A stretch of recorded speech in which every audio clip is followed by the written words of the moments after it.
Hey guys, it's Chelsea, and I just had a little bit of time to film this video, so I'm sorry that the lighting and stuff isn't great, but of course, Florida life. We woke up this Saturday morning and there was a big old thunderstorm in the area, so there's like no natural light, which is all I rely on to make my videos. But anyway, me and my mom are taking our dogs to the vet this morning to get like a checkup and some shots and stuff. So I just had a quick, little bit of time before we go to film a video for you guys. And I've got some life updates. I mean, generally I've just been working a lot. I've been working out every other day since I got back from the cruise. Me and my mom just got a tattoo together. It looks kind of crooked when I turn my hand, but it says, "Because of her I will not fall." And then hers has me and my sister's name.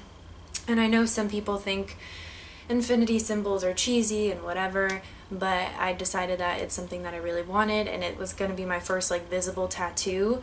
My other tattoo's on my back, so you can't like see it. So it's going to be my first visible one, so I wanted it to be something that I really wanted and that meant something to me. I look at it and think of my mom and that everything's going to be okay. So yeah, now that we've gotten through all that, let's talk about working retail. I know I've made quite a bit of videos talking about like maybe a story time or why I hated working retail, but I was like, you know what, let's spin everything around and let's talk about tips for working retail, because I understand that it's generally a pretty easy job to get, especially when you're younger and in high school. And I was like, you know what, let me just add my tips, because I worked in retail from when I was around 17 to about 20 years old. I started working, or I worked retail for like 3 years. And yeah, so I feel like I gained a lot of experience, and I worked with product being on the floor, product being in the back, like with shoes and stuff. So anyway, I thought, I deserved, I'm just kidding. I thought I kind of knew what I was talking about, and, just little tips and tricks and what it's going to be like working retail, especially this time of year. A lot of kids are going back to school, and retail is generally one of those jobs that you don't get a lot of hours if you're in school, but they do work around school schedules pretty well, because, usually stores will have like probably more employees than they need, like Hollister and Abercrombie and stuff like that. But, they work around your schedule, you get some extra money, and yeah, so let's talk about it. And also, you can be completely grown and just wanting some extra money can work retail. Anyone can work it. This isn't just for, high schoolers and stuff like that, young people. Anyone can work retail. So let's talk about it. So I have my phone here with some tips. So the first thing, and I think this is pretty obvious, but not a lot of people know this about going into retail, is be prepared to work nights, weekends, and holidays. Retail, like when the rest of the world's slowing down, around holidays and weekends and at night, retail is bumping. They get a lot more, especially during the week, you get a lot more traffic at night. You obviously get a lot more traffic during the weekend, and around holidays is when retail has decided to take the opportunity to boost amazing sales, because a lot of people will be shopping, especially for Christmas and things like that, and New Year's, 4th of July. Every retail store generally takes advantage of offering a sale around those times, so you're definitely going to be working. I know what actually inspired me to make this video was in Florida. I don't think this is every state, because some states I don't even think they tax clothes and stuff, but one weekend before the school year there's a tax-free holiday, and it's a time for certain things are tax exempt in Florida, so like clothes and school supplies and stuff, and laptops have become a part of that list too. But anyway, so a lot of people go shopping, and it was funny because I actually for once got to shop on the tax-free holiday instead of work, because it was one of the it was almost as busy as like Black Friday and stuff, which is another holiday you'll probably have to work, even though it's like not really a holiday, it's like a retail holiday. I don't know what to call it, but yeah, it was my first time actually getting to like go out on tax-free holiday, and all I got was like a band for my Apple Watch, and I actually got this new little cartilage thing because my other one was just nasty. But yeah, so I got a few things, and yeah, it was great. But just be prepared, you're going to be working those times, and it kind of sucks, but generally the mall is closed Thanksgiving and Christmas and all other holidays. So it depends where you live. They'll be either shorter hours or closed on holidays such as Easter, but generally like 4th of July and New Year's, holidays like that, they're still kind of open. So just keep that in mind. Another thing, it's one of my number ones, okay, and this is something that I definitely had a lot of trouble doing, is never be difficult when it comes to like returns or things like that, because it's not your money, and you know, the company is paying you to be there to do what's right by them, and it's so difficult. I know you guys I'm gonna be kind of telling stories throughout this because I think it helps like put a visual as to like what reality is in retail. If you're working retail where you can make returns, because some little kiosks and stuff don't allow returns, you're gonna deal with them, and people are gonna come in, they're gonna be ridiculous. You know, your policy is gonna be tags have to be on and the tags will be off, or whatever the case. They'll have to have an original receipt, they don't have the original receipt. So it's just, here's the thing. I literally had a lady during the last store I will ever work for in retail wise, closing sale. I had a lady, sold her some shoes, and because we were closing, we were stamping all the shoes like final sale. Calls up the next day, it was like these Skechers twinkle toes, calls up the next day and says, oh, you sold me like a toddler 3, like you put the wrong shoes in the bag. And I'm like, wait a minute, those are $55 shoes, I put them in the right spot, this lady's making it up. So anyway, this whole thing happens, we talk to corporate, they say take it back, and I'm like, and give her another pair. So we have to get that same pair of shoes that I know she left with transferred and all this stuff, and she brings back the toddler pair of shoes I supposedly gave her, not stamped. So me and my manager are looking at each other, knowing that this lady stole it, and we still, because we had to do the right thing, give her this free pair of $55 shoes. So she now had 2 of them, because I know she left with the other one. We had to give it to her. And then the audacity, and we're just, you know, we're trying to be nice. We're not being like our usual, like, hi, how can we help you? But we're like, here you go, like, have a great day, you know. Just want to get her out. And then she starts asking me for help. Like, lady, you understand that you just called my company, accused me personally, because I was the one being cashier that day, of giving you the wrong shoe and all this drama. And lo and behold, what did she do? Come back and want me to help her. And so I just sit there and walk this lady around the store. Anyway, you're going to be dealing with some shit, and just at the end of the day, you have to mentally tell yourself it's not your money, it's not going to affect you. You know, stand your ground if people are being ridiculous. If people start cussing and getting crazy, you can ask them to leave the store, especially, you know, I worked with kids, so it was like, you need to leave. But you just have to kind of separate yourself and remember the company's policy. If the company says it's okay for you to take a return without a receipt, then take a return without a receipt. And if they don't have it and you just want to get them out of your store, then just do the return, like, and, you know, do merchandise credit or something. But anyway, so just be prepared. There's going to be some ridiculousness. It's all over the internet. People, and I've said it in my past stories about people being ridiculous in retail. It's going to happen. You just have to separate yourself and know that it's not coming out of your pay, and just do what the company wants you to do in those situations.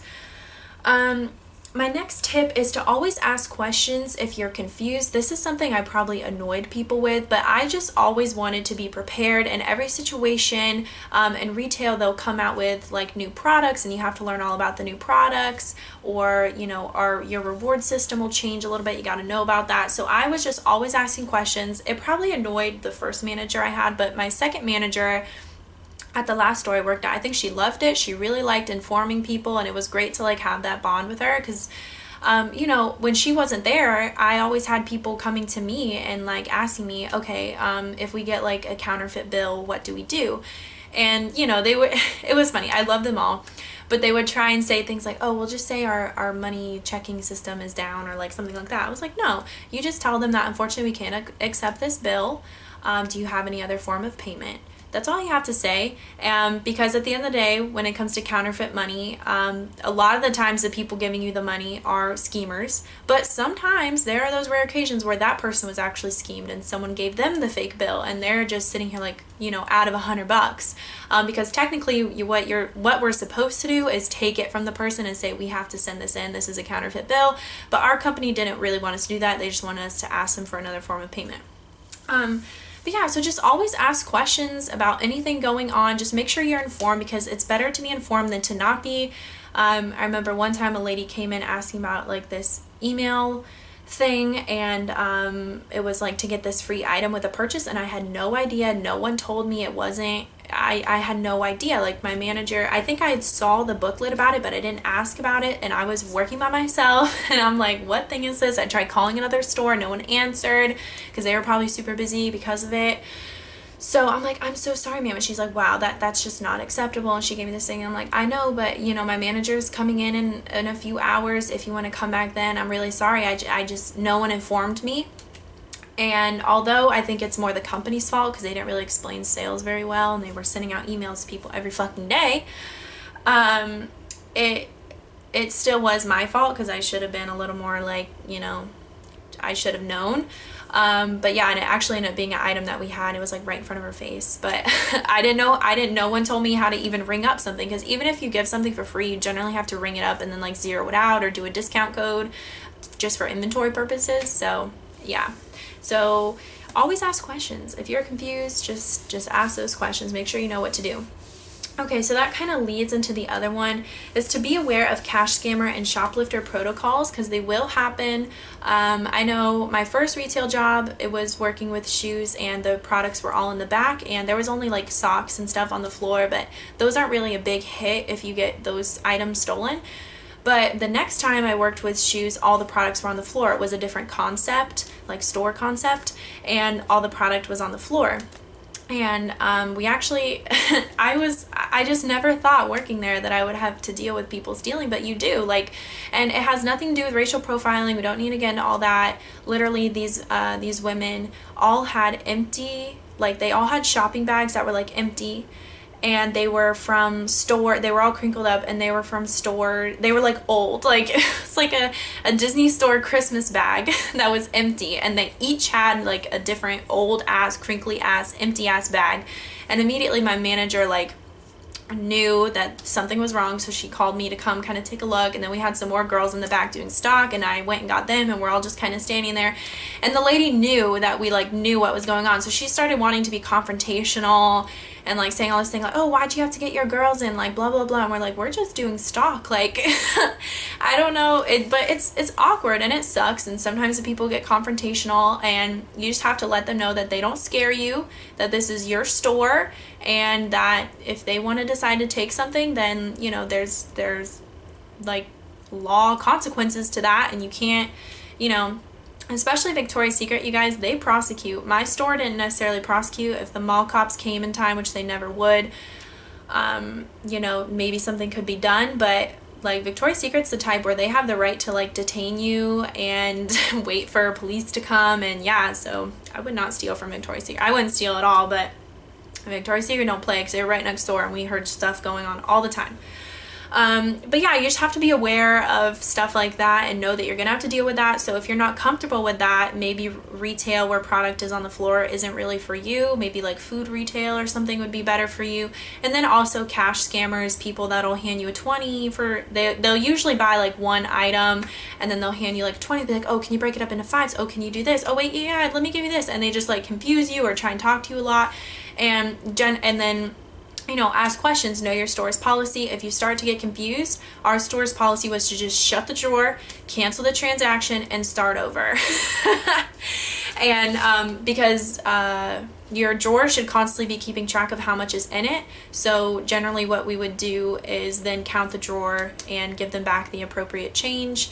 And it can get confusing, but that never really happened to me. But a girl that actually worked at my job also worked at Target, and it had happened to her that day. And the guy ended up, they recounted her drawer and he got away with like $100 and something, and she felt terrible, and it really affected like the rest of her week, I think. So you have to be aware there's scammers out there, and they don't care. they don't care who you are, what you look like. They're gonna try it, and you have to be willing to stand your ground and you know, do the right thing. You're never typically, you know, places that prosecute like Victoria's Secret, I think you're allowed to tell them that, you know, they're stealing. But places like mine, the policy was you can't accuse them of that because they didn't want to get into any legal trouble. Even if you really saw them do it, the point is you're just supposed to customer service the shit out of them, or ask them if you'd like them to set it at the counter. You know, oh, I saw you picked up that item, like, would you like me to set that at the counter while you keep on looking? Like, you got to be proactive. So it's just something you got to be comfortable with. It's something you're gonna have to deal with. It's really unfortunate that people can't just, you know, buy stuff when they have the money for it. But yeah, just be aware of your store's protocols and stuff. Another thing, and I think we all know this as customers, but we don't really know it as, and this was something that I had to quit one of my other retail jobs for. I've worked 3, and I had to quit one of the other ones because they just wanted us to be so customer servicey. Like, it was uncomfortable, and I don't understand why. I think in this day and age, it just doesn't work. Being in people's face, oh, can I help you? Oh, let me talk to you about this new product. Like, people don't have time to sit here and learn about our new products and stuff like that. If, you know, if it's a really slow Monday and someone just strolls in and actually seems curious, I understand that. But someone that's just coming in kind of like looking at stuff, like they probably know what they want, and you have to come over here, introduce new products. You want to sample this product, you want to sample this, would you like a drink, would you like, you know, this is when I worked with food. So I think it's best to not annoy customers, but just make sure they're taken care of. And if they start to look inquisitive, I think there's nothing worse than having a question and not being able to find someone to answer it. This happened to me in Victoria's Secret once, and it was so annoying because I didn't know if this shirt was a part of the sale, and I kept looking around. There was only one sale lady, and there was a lady like talking her ear off, like wanting her to help her find the perfect bra. And I'm just like, girl, like, know your fucking self. Like, she does not need to sit here and like do all this shit. And it wasn't just like, I get if you want to know your size, like a simple measure and stuff, but this lady was like, I need this and like love that this color and this fabric, and I'm just sitting here like, I just want to know if this shirt's on sale. She was the only one on the floor, so I was like, fuck it, I guess I'll find out at the register. Of course there's a long line. I wait in this huge ass long line, and it wasn't part of the sale. So I'm sitting here looking like a fucking dumbass, and I'm like, hello, like, there's no one on your sales floor. So it was really annoying. I think it's best to not annoy the customers. Just make sure they're taken care of, make sure they know about your sales, and then move on about your life. That's how my other customer service job was. I mean, just make sure they're taken care of, just make sure they know about our promotions, but don't be so like, hello, like, how can I help you? Because I think it's just annoying. Another tip, and I'm on my last couple here, is be prepared to push sales and rewards cards and also things at the counter. We had in our back room like a little chart that said like who was, as we'll talk about the shoe sales, that's the easiest way, like who sold the most accessories, who had more units per transaction, dollars per transaction, and something else. But anyway, these are what we were measured to kind of see how good we were doing, and each week we had a certain goal. And there wasn't like, some retail are crazy, they will write you up if you don't make your goals. But generally, it's just like, hey, you need to make your goal next time, and if you consistently don't make your goals, then they take action. But yeah, so you have to know that there's going to be goals that you have to keep up with, units per transaction, dollars per transaction, and this definitely varies store to store. I feel like there's some stores that don't care. They just want the sales. But ours, it was all about building your sale and adding on accessories, which also made your units per transaction higher and your dollars per transaction higher. And being number one was like the thing because you got all highlighted. And you also have to push, especially nowadays, rewards cards and credit cards. We didn't have, none of my stores ever had a credit card, but they always had rewards cards, which was super annoying because you had to push it on everyone. They even wanted to get to the point, which I know some of you guys know because you've been shopping in stores, where they're just like, oh, what's your email? And like, blah, blah, blah. And it's like, dude, I don't have a reward. I don't want your emails. All I want is this one sock at Famous Footwear. Can I just get it? Like, but just beware, you're going to have to push those things. They also measured that, how many rewards cards, you know, you put out and stuff. And generally they wanted one per transaction, but I definitely didn't push it on people. If they were just a one-time shopper, like, it's cool. and also stuff at the counter. And this was popular with the shoes, as far as like shoe care and like discounted accessories. Like, you don't understand, like those items are there for you to look through, you know, if you're waiting, but they're also there to build more sales and to build the units per transaction and the dollar per transaction. And at my one job working with food, we had little sticks at the counter, and we like had to push those sticks. Like, it was a part of our secret shopper thing and all sorts of stuff. And the vice president of the company actually came in one day and she told us, yeah, the reason we do that is because if everyone pushed one stick per transaction, it would make the company gain like $2 million or something. And we were like, oh, okay. Like, when we finally understood why we got it, we were like, why do we have to push these fucking sticks? Like, they're $2 sticks. Like, I understand they're an add-on, but that's like a word you'll hear so much. An add-on. Would you like to add on this? Even Nestle, the cookie company, like I went there to get cookies and they were trying to push this like bag of old fucking cookies on me. I'm like, your add-ons suck. Y'all need to get some fresh cookies in these bags and maybe I would buy it. But yeah, so just beware. You're gonna have to be a little pushy. It's not like car sales where you have to be really pushy, but you have to be willing to like have a conversation and be like, hey, do you want any of these items? Another thing is take any chance you can to move up. It looks really good in retail. In retail, I've been a sales associate and a shift supervisor, which is like I was the manager on certain shifts if the manager wasn't there. But I didn't have the title as manager. I just think it's always good to move up. I had the opportunity to be the assistant manager or to at least like apply to be it. And I didn't take it because I thought it was too much responsibility, but I wish I would have because it looks really good. Even in like, I feel like in the corporate world, if you can get up to some sort of management status, I think it looks really good. I think it gives you great experience, and just not being a general old sales associate does feel good. You should move up in any job that you're in if you get the chance. So yeah. And then also, if you're not happy, if you go into retail and you decide you're not happy, you can't deal with the bitches, then please leave. It's very frustrating. This is why I left the jobs that I left, because I wasn't happy, I wasn't giving good customer service, and I didn't want to be there anymore. It's very frustrating going into retail stores and seeing people that are just generally unhappy and don't need to be there. Like, y'all, like there's plenty of other occupations you can have. Go out there, either go back to school because you don't want to work in this bullshit anymore, or go do something else. Go work at a theme park or something, like something fun. Like, I don't understand why people are so miserable and they stay in retail. And you know, retail's fun when you're a customer. It's not that fun working for it, and sometimes it's not fun being a customer, like when no one could tell me the freaking price of something.